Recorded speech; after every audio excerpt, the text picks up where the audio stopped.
Have you ever felt like a mountain? Solid, silent, and always there. A presence so constant that people forget to look up at your peak. Forget the majesty hidden in your stillness. They camp at your base, enjoy your shade, but they never truly see you. Then one day the fog rolls in. You haven't disappeared. You've simply returned to yourself. And in that quiet, for the very first time, they feel the emptiness of where a mountain used to be. Today, we are not talking about superficial tactics to make someone miss you. We are embarking on a journey deep within to uncover a profound law of the universe I call the law of presence echo. This law states that the world doesn't respond to what you do for others. It responds to the quality of presence you give to yourself. The void a woman feels isn't the absence of your text messages. It is the fading of an echo that your solid presence once created in her life. This is a 7-stage journey into absence, not to win someone back, but to win yourself back. Stage 1. The silence of the mountain. A woman doesn't get used to your absence. She gets used to your noise. The noise of your effort, your concern, your good morning texts, your "are you okay?" calls. This noise, born from love, unintentionally becomes the background music of her life. And you know what happens to background music? People stop hearing it. It becomes a given, but then you stop. Not as a game, not as a strategy, but as a return. You grew tired of shouting into a valley that offered no echo. So you turn inward. You begin listening to your own silence. You become the mountain. Solid, quiet, and self-contained. At first, she doesn't notice. She just feels that something is off. The silence on her phone no longer feels peaceful. It feels unsettling. She might tell herself she doesn't care, that she's busy. But that is the mind's lie to quiet a heart that is starting to feel uneasy. The psychological truth is this: humans don't fear silence. They fear the vacuum it creates. That vacuum used to be filled by your energy. When you withdraw that energy to nourish yourself, she is forced to confront that vast, empty space. It forces her to ask, what used to be here? This isn't about ignoring her. This is about prioritizing your inner peace over her external validation. In Stoic philosophy, this is focusing on what you can control, your inner world. When you do this, you stop being a satellite in her orbit. You become a planet with your own gravitational pull. And that is the moment she first feels the weight of your absence. A question for you to reflect on tonight. Where is your energy flowing? Is it watering a distant garden, or is it nourishing the roots of the mountain that is you? Stage 2. The gardener tending his own garden. When a man loves, he often makes his woman his garden. He pours all his time, effort, and soul into cultivating, watering, and watching her bloom. He celebrates every new blossom and grieves every fading leaf. He forgets one thing. He has his own garden, an inner landscape, that is being neglected. The second stage of awareness begins when the gardener realizes this. He doesn't abandon the other garden with anger. He simply returns to his own soil. He begins to pull the weeds of self-doubt, plant the seeds of his passions, and water them with focus and discipline. And this is what she sees. She looks over the fence, expecting to see a sad, withered man. Instead, she sees a garden coming back to life. She sees you smiling, not a forced smile for social media, but the genuine smile of a man creating beauty with his own hands. You're learning a new skill, rebuilding friendships, pursuing a goal you once shelved because you didn't have time. This feeling is worse than jealousy. It's regret. Psychology calls this loss aversion. When you were hers, she didn't think she was losing anything of value. But when she sees your value increasing without her involvement, her brain reframes everything. You are no longer the guy who was always there. You are the opportunity she missed. When you tend to your garden, you don't do it for an audience. You do it because you deserve to live in a beautiful inner space. But a wonderful side effect will occur. The fragrance from your garden will travel on the wind, and the one who took it for granted will never be able to forget its scent. A question for you. What does your inner garden look like right now? When was the last time you planted a seed for yourself? Stage 3. The mirror becomes a window. While in the relationship, you were a mirror. You reflected her desires, her fears, her ego. She looked at you and saw a magnified version of herself. When she was happy, you were the reason. When she was sad, you were the comfort. You existed to validate her existence. But when you walk away, when you return to yourself, a magical transformation occurs. You are no longer a mirror. You become a window. For the first time, instead of looking at you and seeing herself, she looks through you and sees a different world. Your world. A world with its own rules, its own joys, and it continues to operate perfectly without her at its center. This is a massive psychological shock. It shatters the illusion of her own importance. She realizes she was a part of your life, not the entirety of it. She sees you talking to friends she's never met, exploring places you never went together. Through that window, she doesn't just see your world. More painfully, she begins to see herself clearly, with no reflective surface to soften the view. She sees a person who was given a genuine connection and didn't know how to cherish it.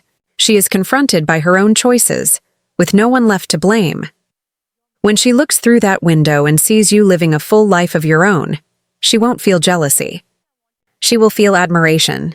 And admiration for someone you once took for granted is the beginning of the deepest regret. A question for you. Are you a mirror or a window? Is your life reflecting the desires of others, or is it opening up to a unique landscape of your own? Stage 4. The ship loses its anchor. Life is an ocean, sometimes calm, sometimes stormy. When you were the ever-present man, you weren't just a partner. You were her anchor. When the seas were calm, the anchor seemed bothersome, heavy. She wanted to set sail, explore new waters, and felt the anchor was holding her back. She got used to you being the person who absorbed her stress, who listened without judgment, who provided a quiet stability when her world felt chaotic. That stability, like the air we breathe, is only noticed when it's gone, and then the storm hits. It could be pressure from work, a family conflict, a personal failure, or simply the feeling of being lost. In that moment of vulnerability, instinct takes over. By reflex, she reaches for safety, for the anchor that once held her ship steady. She reaches for her phone, looking for that solid ground, but the familiar readiness on the other end is gone. The anchor has been lifted. You are no longer there to absorb her storm.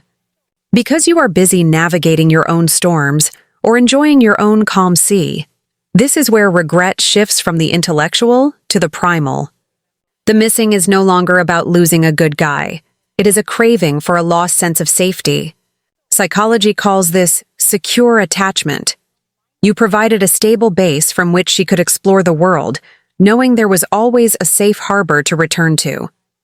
Now that harbor is gone. She must face the raging ocean alone. The emptiness she feels now is deeper than anything before. It's not the absence of a text message. It's the absence of peace. And she realizes that what she saw as a burden was, in fact, her greatest blessing. A question for you tonight. Are you a safe harbor for others? Or are you turning yourself into a storm in their lives and your own? Does your stability come from within? Or is it dependent on being needed by someone else? Stage 5. The ghost of comparison. When a person moves on, they believe they can find something better, or at least the same. This is the ego's greatest illusion. She begins her journey, meeting new men, experiencing new connections. But she doesn't go alone. A ghost walks with her. That ghost is you. The new guy might be exciting, but he lacks your deep listening. Another might be successful, but he doesn't have the patience and warmth you offered. Another might be very attentive, but his attention is conditional, not freely given like yours was. Every new person, every new experience, instead of helping her forget you, unintentionally becomes a comparative test. And in that test, your value skyrockets. The things she once found boring, your consistency, your sincerity, have now become the gold standard that no one else can meet. This is a cruel psychological trap. When she was with you, she focused on your flaws. Now that she's with others, she only remembers your strengths. She isn't comparing the real you. She's comparing an idealized version of you in her memory to the flawed, real men in front of her. and she realizes a harsh truth. She didn't just lose a man. She lost a feeling. The feeling of being understood without having to explain. The feeling of being safe enough to be herself. The feeling of being truly chosen. That feeling cannot be found in someone else, because it was created by the unique resonance between two souls. She is trying to find a familiar song, but all she hears are disconnected notes. A question for you. Does your value lie in trying to be perfect for someone else? Or in the courage to live by your own authentic, unique principles even if they aren't widely celebrated? Stage 6, the melting of the ego. Time is a magnificent solvent. It has the power to dissolve the hardest outer shells we build. And the hardest shell of all is the ego. In the beginning, her ego was loud. It built a fortress of justifications. He wasn't good enough. I deserve better. It just wasn't right for me. This fortress kept her safe from an uncomfortable truth. Maybe she was wrong. But time passes. The storms have come and gone. The comparisons have chipped away at her confidence. The loneliness in quiet moments has seeped into the very foundation of the fortress. And then one day, in an unguarded moment, perhaps while hearing an old song or passing a familiar street corner, a crack appears. And through that crack, the heart begins to speak. Its voice is not a roar like the ego's, but a whisper. Was I wrong? Did I let go of something real because of my own pride? Did I take for granted the one person who saw all my flaws and chose to stay anyway? This is the most painful moment, but also the most honest. It's no longer about missing you. It's about confronting herself. It is the admission that she let fear and pride lead the way instead of gratitude and appreciation. Admitting you're wrong to someone else is hard. Admitting you were wrong to yourself is an internal revolution. When the ego's fortress crumbles, there is no relief, only the hollow echo of the truth. The truth that she had a chance to build something real, and she walked away from it. This regret is not loud. It is silent, and it stays for a very long time. A question for your journey. Have you learned to forgive yourself for giving so much to someone who didn't know how to receive? And do you realize that your departure was sometimes the greatest lesson you could offer both of you? Stage 7, the irreproducible combination. This is the final stage. The final, irreversible truth. She finally understands. She might find a man who is patient. She might find a man who is intelligent. She might even find a man with a great sense of humor. But she will never again find one person who is the combination of all of those things in the precise way that was you. Because you are not a collection of traits. You are a unique formula. The way you knew when to be silent. The way you made a joke just when things got too tense. The way your eyes held both acceptance and a challenge for her to be better. The specific blend of your strength and your gentleness, your depth and your simplicity. It was a symphony only you could compose, and this is when she fully accepts it. She stops trying to find you in other people. She understands that what she's looking for no longer exists, not because you've vanished from the earth, but because the man you are today is different. The river has flowed on, and the man who once stood on its bank has moved forward. The window of opportunity didn't just close. It dissolved into time itself. This realization doesn't bring hope. It brings the peace of an accepted sorrow. She had the chance to experience something truly unique, and she let it go. And now she will remember that flavor for the rest of her life, a flavor she can never taste again. The story of transformation, Alex's journey from invisible to unforgettable, all of this theory means nothing without a living example. Let me tell you about Alex. Alex used to be the definition of a nice guy. In his relationship with Sarah, he was a river, and his entire flow was directed toward her, the ocean. His schedule was built around hers. His hobbies were shelved for hers. His energy was a constant charging station, always available to fill her up when she felt empty. He thought it was love, but slowly he started to feel transparent. He was there, but nobody could see him. The turning point came on a Saturday night. Alex had spent the week planning a special evening, an attempt to reconnect. But 2 hours before, Sarah canceled with a text. Feeling tired, just gonna stay in and watch a movie with a friend." In that moment, Alex didn't feel anger. He felt a terrifying emptiness. He realized his river had run dry because he had given everything away and received none of the rain of appreciation in return. That was the night his journey began. He didn't make a scene. He just quietly withdrew. Stage 1, the silence of the mountain. His good morning texts were replaced with 30 minutes of morning meditation. He wasn't ignoring her.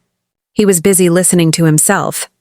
Then, he cleaned out his dusty old storage room where his beloved guitar had sat untouched for 5 years. He started playing again. The first chords were clumsy, but they soon became confident. He wasn't playing for an audience. He was playing for himself. He was tending his neglected garden. Stage 2, the gardener. He started posting short instrumental clips to a private Instagram account. At first, just a few friends followed. Soon, other music lovers found him. They commented, they shared, they connected with the emotion in his music. For the first time in years, he felt seen by total strangers simply for being himself. He was no longer a mirror reflecting Sarah. He had become a window into his own world of music. Stage 3, the window. A few months later, Sarah was having a hard time at work. Out of habit, she reached out to Alex, expecting her familiar anchor. But Alex was no longer there to absorb her storm. He listened, but with a healthy detachment. He said, "I trust that you're strong enough to handle this." He gave her faith in herself instead of carrying the burden for her. Sarah felt a jolt. Her anchor had truly set sail. Stage 4, the ship loses its anchor. Sarah started dating again. She met a successful man who never truly listened. She met an artistic guy who was exciting but unreliable. Each of them reminded her of a piece of Alex, making her realize that none of them could ever be the complete picture he was. Stages 5 and 7, the ghost of comparison and the irreproducible combination. One evening, Sarah saw a flyer for an acoustic music night at a small coffee shop. And she saw his name on it, Alex. She went, sitting in a quiet corner. She saw him on stage, not as a rock star, but as a man completely whole in his own world. His eyes were focused, his smile was genuine. He was no longer the river flowing toward her. He had become the entire ocean. In that instant, Sarah's fortress of ego crumbled. Stage 6, the melting of the ego. She no longer felt anger or even regret. She felt a profound respect. She had lost him, not to another woman, but to the best version of himself. And that was a loss from which there was no recovery. Alex's story isn't about revenge. It's about rebirth. He didn't change to get Sarah's approval. He changed to get his own. And that, my friends, is the ultimate victory. Turn awareness into power. Alex's story can be your story. This journey is not easy, but it is worth it. And you don't have to walk it alone. This isn't just a YouTube channel. This is a community, a place where we learn to become the lighthouse in our own lives. If today's message resonated with you, I ask you to do 3 things. Leave a comment. Let me and the other men in this community know which stage of awareness connected with you the most. And more importantly, what is one thing you will do this week to start tending to your own garden? Writing it down is the first step to making it real. Share the strength. If you know a friend, a brother, who is feeling invisible, who is giving too much of himself away, send this video to him. The right message at the right time can change a life. Join the journey. And if you are not yet part of this community, hit that subscribe button and turn on notifications. Because every week we dive deeper into our inner strength and the code of true manhood. This is where we don't just talk. We grow together. Now, let's do one final exercise to close our time together. Tonight, before you sleep, sit in silence for 5 minutes. Close your eyes. Instead of thinking about anyone else, just focus on your breath. Breathe in, knowing you are nourishing yourself. Breathe out, knowing you are releasing energy that no longer serves you. Call it the breath of presence exercise. Do this every day, not so that someone else will feel your shift, but so that you will feel your own return. Thank you for walking this path with me today. Live fully.